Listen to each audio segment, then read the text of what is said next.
here in the Peach State, why organizations are urging lawmakers to expand health care access in the state. And the local church is getting some work done on a special piece of historic art. We'll have more on the restoration project as your news at 7 starts now.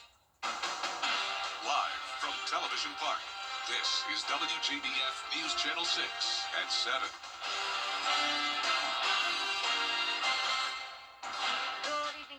I'm Dee Griffin. Thanks so much for joining us. Coverage you can count on begins with a renewed push at the Georgia Capitol to expand health care access in Georgia and make it more affordable. Atlanta Bureau Chief Archit Seshadri reports. Nonprofit organizations like Georgians for a Healthy Future say lawmakers must prioritize access, especially in rural parts of Georgia, by hiring more mental health counselors to tackle the mental health challenges that the Peach State is facing, as well as provide incentives for doctors and nurses and those students to practice and work in rural parts of Georgia. Georgia has a huge issue with access to care in rural parts of the state, including rural hospitals closing service lines like labor and delivery units, and hospitals just struggling to keep their doors open.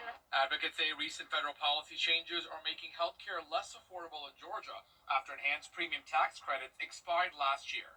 The state could invest more money into that and revamp it a little bit, which will have a little bit of an impact. And on a larger scale, the state could decide to invest money directly, essentially in its own subsidies, to bring down the cost of health insurance for Georgians enrolled in Georgia Access. So there's a few different ways the state could go about it, but there's other states with state-based marketplaces that have done the same thing. Those credits, part of the Affordable Care Act, help lower insurance costs, and without them, thousands of Georgians are paying more for health coverage or even going without insurance. Georgia has one of the highest uninsured rates in the country. Part of that is because we've not expanded Medicaid, and part of that is it is difficult to enroll in state-run health insurance programs. Those are state solutions that will give people better access to doctors, preventive care that will keep hospital doors open, lowering uncompensated costs. Policy experts say both the state and federal government have options, including restoring subsidies, expanding Medicaid, and investing in state-funded programs to lower costs. They're urging state lawmakers to boost healthcare funding to support rural hospitals, address staff shortages, and improve access statewide. Reporting at the Georgia State Capitol, Archit Seshadri, Atlanta Bureau Chief. Congresswoman Nancy Mason's proposing eliminating state snow. Wow. Well, it is time now for a first look at our forecast, and we join meteorologist Avery Gray, who's with us tonight. Hey, Avery. Hi, Dee. It was a very nice day outside with high temperatures of 62 degrees. It was a chilly start to our morning, though, as we had those overnight low temperatures of 22 degrees there. Thankfully, it wasn't as cold as it was back in 1886, where that record was set with 9 degrees. I couldn't imagine waking up and it was in the single digits outside. Our Terry Lambert Hyundai Skyview cam showing a dark view outside of Thompson, Georgia. Not much light out there anymore. We're only 54 days away until spring forward, though. So for those of you who love the sunlight, it is coming. It's just got to wait its turn. Our winds coming in from the southwest at 12 miles per hour. That allowed us to feel a little bit of that extra warmth today. Temperatures right now across the CS are in the mid 40s to upper 40s, and then the low 50s for our northern counties there. We're at 45 here in Augusta, and over the next couple of days we're going to start to see those temperatures dwindle down as a cold front approaches. I'll have more information on that coming up in a bit. Back to you, Dee. All right, thanks so much. At least 2 inmates were injured after an incident. The Georgia DNR and Georgia Power have teamed up to equip game wardens across the state with AEDs to help their first response mission. AEDs are automated external defibrillators, and they're medical devices that are used when someone is experiencing cardiac arrest. Well, the state has now invested more than $400,000 to supply AEDs to game wardens in the law enforcement division for their trucks and boats. Game wardens say the investment is a major help while they're patrolling and can save valuable time in case of an emergency. We're out here on a body of water today, 72,000 acres. It's not like EMS and fire and rescue can get to somebody quickly, and we're generally out here on patrol when a good majority of the boating public's out here, and it just gives us the opportunity to get to them quickly and start those life-saving measures until the professionals get here. 218 AEDs have already been distributed to game wardens across the state. DNR is continuing to work with Georgia Power to supply them with more resources to make life easier and safer for the public. A North Augusta pond that's been a local fishing spot for decades is now off limits. Anglers say a city ban is taking away more than just their pastime.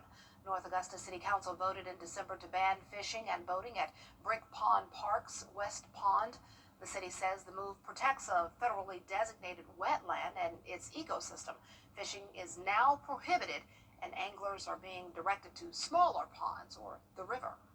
So that's their alternatives to taking away a 16-acre pond that has public access, ADA access, and the other ponds are not maintained at all. They don't send grounds crews around there to weed eat around them. They don't send their mud pits, their water runoff ponds. So far, city leaders have not signaled any changes. Anglers are organizing online through resource fishing at West Pond to push the city to reconsider.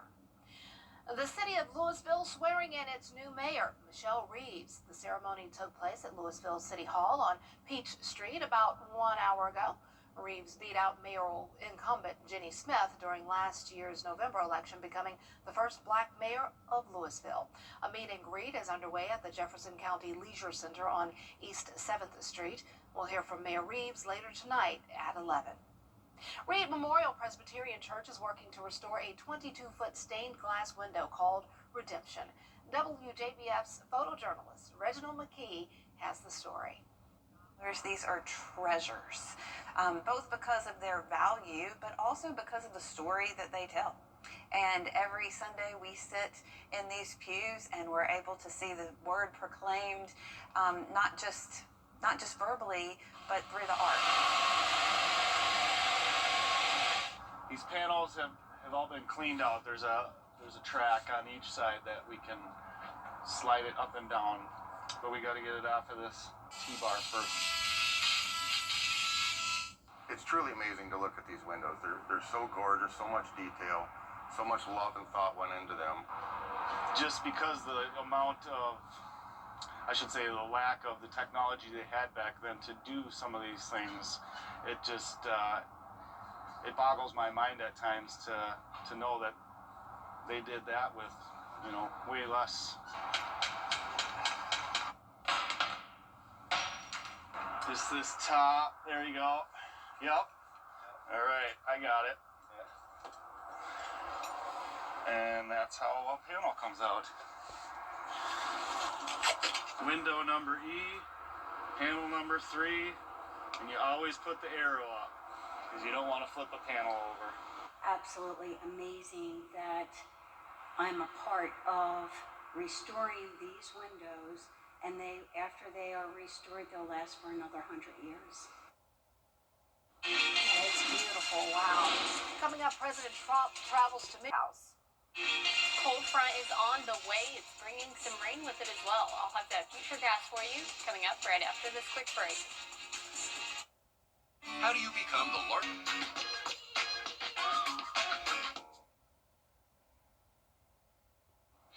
Now, your most accurate forecast with WJBF Live 5/6. Welcome back. Temperature is definitely cool right now at 7:16 in the evening. 45 degrees is your temperature here in Augusta. We're 49 in Aiken. We're seeing those temperatures in the 50s as well, the low 50s at that for some of us to the north. Our satellite and radar showing some cloud cover that's going to start creeping into our area, bringing us some extra cloud cover tomorrow as we're anticipating a cold front. A very beautiful view of the skyline of Augusta or Atlanta, Georgia, right there. Tons of lights, also a ton of traffic. I would hate to be out there driving at the moment. Temperature is 45 degrees. Winds coming in from the south-southwest at 6 miles per hour. That allowed us to be on that warmer side today as it was bringing some warmer air in our area. Winds, though, are going to increase as we are anticipating that cold front, which brings us a 40% chance for rain tomorrow. So here's a look at that futurecast. Overall, we are going to see that cold front make its way through our area, and then that is going to really fizzle out, but bring some rainfall to those south of I-20 there, and then we're going to see see it leave our area by 3 o'clock in the morning, leaving for a much cooler and windier Thursday ahead. Here's another look at the futurecast. By 4 o'clock, seeing some isolated showers. Dry by 6:30, but then we're going to see that entry into our area once again, really focusing towards those counties that are south of I-20 there, out of our area once again by 3 o'clock in the morning, leaving for a nice Thursday ahead, a bit on that breezier side. This cold front really going to affect overnight low temperatures as we're dropping from 34 to 20 Thursday night into Friday morning there, and it's also going to affect our daytime highs as well. High temperatures dropping from 56 to 46, and then we're going to see temperatures warm up to 50 come Saturday, dropping back down to 45 on Sunday, all due to another Arctic blast as a trough brings in Arctic air from the north, filters into our area. That models are showing that could possibly spin up a low pressure system. If it does, right now we're anticipating cold rain, and that's because these dew points are extremely low. So this is the GFS model forecasting 15-degree dew points by 7 o'clock in the morning on Sunday. The Barron model now forecasting 19-degree dew points, but the Barron model is still also showing a wintry mix for Sunday morning. I don't really think this is going to happen because those dew points are so low and the air is so dry. There has to be moisture in place. It can't be chasing that dry air in hopes of moisture. So right now I'm going with a dry and cold Sunday morning, a 10% chance for a few isolated showers.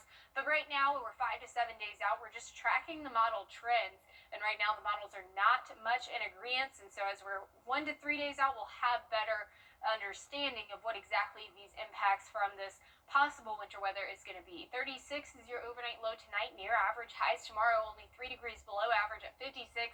And here is a look at your 10-day forecast, expecting those scattered showers tomorrow. Again, only showers. We're going to warm up just briefly on Saturday with another big cool down coming soon.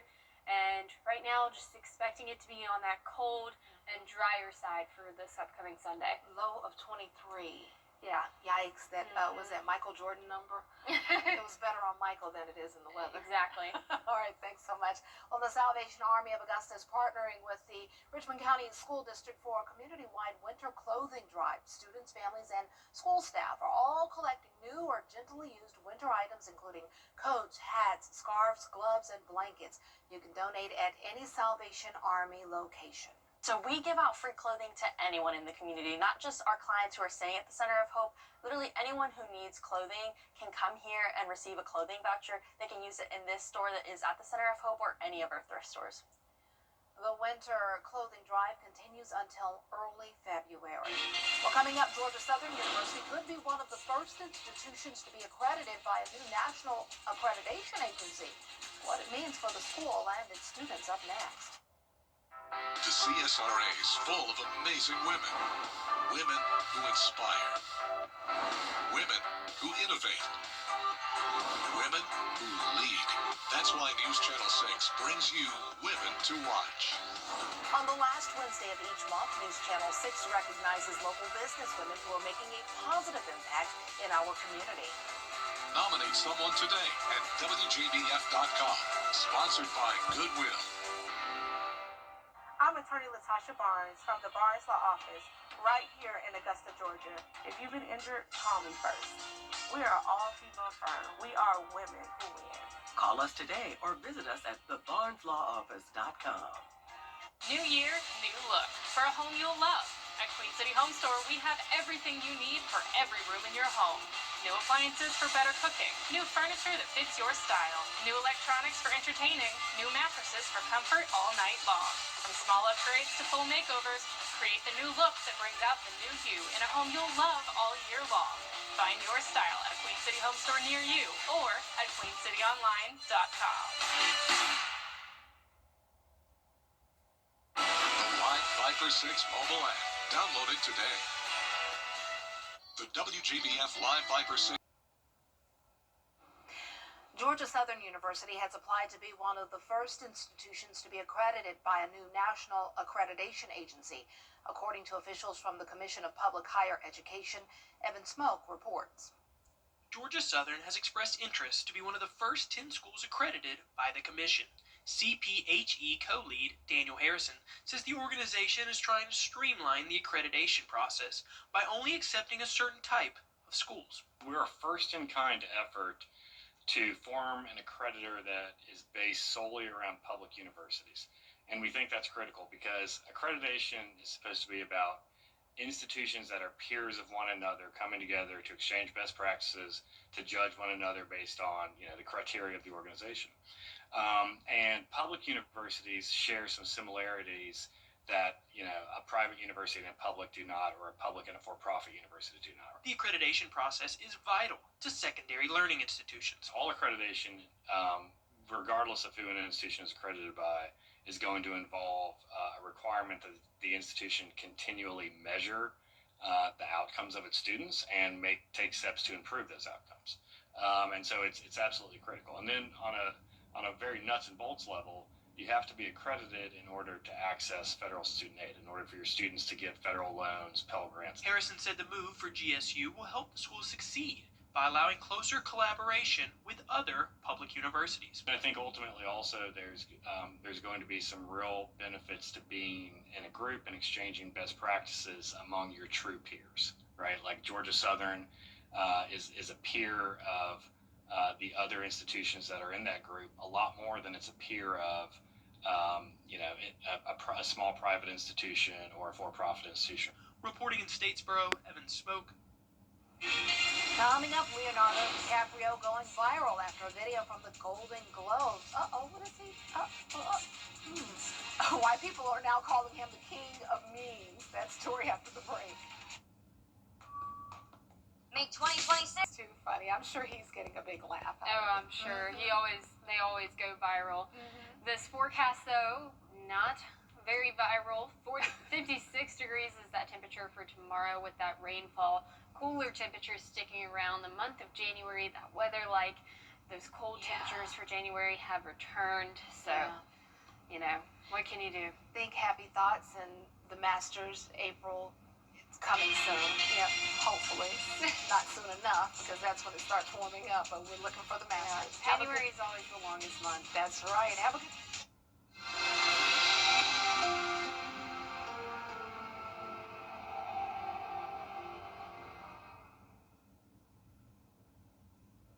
I love our new tagline for George Sink Injury Lawyers. Get the GOAT. Well, technically, you can't say you're the greatest of all time. GOAT is for George's outstanding attorney team, not greatest of all time. Get the GOAT! Yes! Get the GOAT on your side and call all 9. I've spent a lifetime in a game built on precision and trust. And when my father needed a solution for his aging roof, he trusted Roof Savers. Their patent-pending Renew It 17 technology, improved flexibility, locked-in protective granules, and amazingly gave an additional 17 years back to his roof with just one application, without the cost and headache of a full replacement, and comes with a 17-year transferable warranty. In today's world, the cost of a roof replacement is just too expensive. But homeowners across America have been saving thousands with a smarter option, thanks to Roof Savers and their patent-pending Renew It 17 roof preservation technology. Instead of spending tens of thousands on a full roof replacement, Renew It 17 will extend the life of your roof by 17 years with a single application. Listen to our national spokesperson, Larry Mize, who captured one of golf's most prestigious major titles. Renew It 17 is engineered with micro-craze VR, rock lock polymer protection, and UV shielding technology, the most advanced roof preservation system available today. This is the greatest invention going forward to save your home, your house, your roof. You're not doing anything to environment. You're not throwing shingles in the trash cans, and the insurance companies all over ought to be very excited about this product. And that's why I'm proud to stand with a champion like Roof Savers. They saved my father's roof. Why not let them save your roof too? America's #1 choice for roof preservation is Roof Savers. Save your roof, save your money. What's with all the goats? GOAT. George's outstanding attorney team. Have you been injured in a car crash? Call George Sink Injury Lawyers and get the GOAT on your side. Hurt? Call all 9s now.